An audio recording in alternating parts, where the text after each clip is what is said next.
లేదండి నేనైతే తీయించుకోను, చేశారు కదా, నేనైతే తీయించుకోను అనేసి భయపెట్టే ప్రయత్నం చేద్దాం అనుకున్నా. సో దట్ అప్పటికైనా సరే వదిలేస్తాడని చెప్పేసి నేను భయపెట్టే ప్రయత్నమైనా చేద్దాం అనుకుని ఈ ప్రెగ్నెన్సీ నేనైతే తీయించుకోను అనేసి అన్నాననమాట.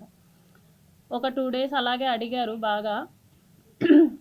ఒకరోజు నైట్ మా ఇంటికి వచ్చి ఎందుకు తీయించుకోవు అని చెప్పేసి నన్ను కొట్టారు. నువ్వు ఎందుకు తీయించుకొని అంటున్నావు అంటే, కారులో తీసుకెళ్ళడం మానేసి డైరెక్ట్గా మా ఇంటికి వచ్చారు కార్ పార్క్ చేసి. ఎందుకు తీయించుకొని అంటున్నావు అని చెప్పేసి, మా బాబు నిద్రపోతున్నాడు, అప్పుడు నన్ను కొట్టారనమాట, ఎందుకు తీయించుకొని అంటున్నావు అనేసి. లేదండి నేను తీయించుకోను, మీరే కదా చేశారు, సో నేను తీయించుకోను, సమాధానం చెప్పండి అంటే, సరే మీ హస్బెండ్కి డివోర్స్ ఇచ్చేసి నేను నిన్ను పెళ్లి చేసుకుంటాను, ప్రస్తుతానికైతే తీయించుకో అని చెప్పేసి నార్మల్గా అష్యూరెన్స్ ఇచ్చినట్టు చెప్పారు. సో నీ హస్బెండ్తో నువ్వు డివోర్స్ తీసుకున్న తర్వాత నేను నిన్ను పెళ్లి చేసుకుంటానంటే, అవసరం లేదు